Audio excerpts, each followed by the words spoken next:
teacher JAC యొక్క రాష్ట్ర నాయకత్వాన్ని నాకు విలువ ఏంటంటే ఏవైతే సమస్యలు ఉన్నాయో అవన్నీ ప్రాతినిధ్యం మేరకు ఒక చార్టర్ ఆఫ్ డిమాండ్స్ తయారు చేసుకుంటూ ఏవి తక్షణం పరిష్కారం చేయగలం, ఏవి దీర్ఘకాలికంగా పనిచేయాల్సిన అవసరం ఉన్నది,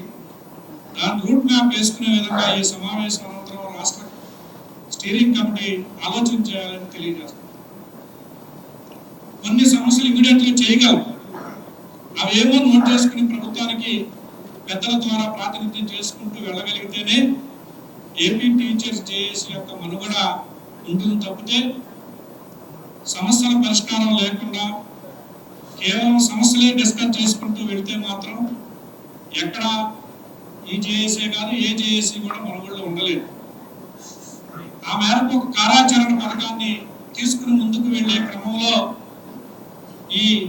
యూనివర్సిటీలో పెట్టినటువంటి సమావేశం దానికి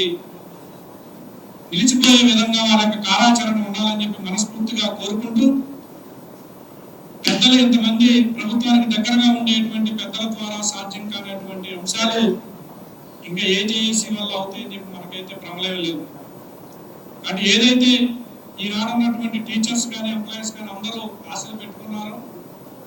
ఆ ఆశలకు అనుగుణంగా ముందుకు వెళ్తూ ఎలక్షన్ నోటిఫికేషన్ వచ్చేలోపే టీచర్స్ కి సంబంధించినటువంటి కొన్నైనా